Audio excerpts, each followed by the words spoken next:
আকাশ থেকে বৃষ্টি বর্ষিত হচ্ছে।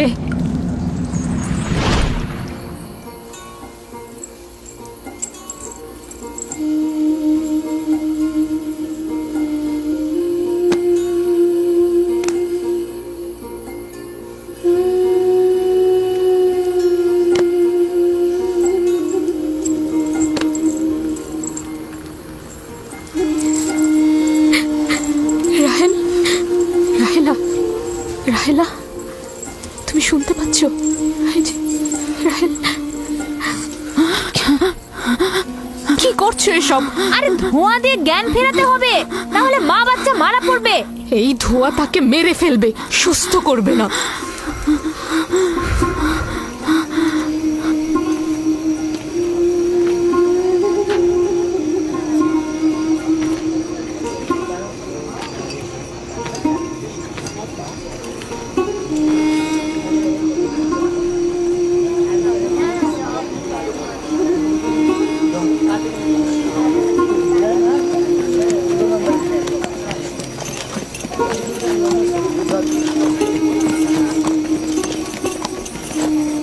ইশতার মাতে আসছেন। দেখা যাক এবার কার খোদা বিজয়ী হয়, ইয়াকুবের খোদা নাকি মন্দিরের খোদা। আরে পরিষ্কার বোঝা যাচ্ছে বিজয়ী হবে ইশতার।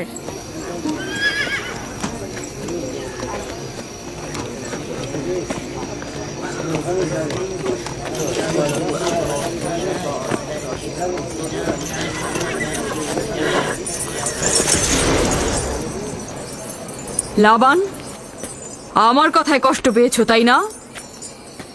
আর ইয়াকুব যে বলল তার খোদা সর্বশক্তিমান, অধিক দয়ালু, তবে তার খোদা কেন এসে তাকে সাহায্য করছে না? রাহেলের জীবন এখন তোমার হাতে, তুমি তাকে সাহায্য করো।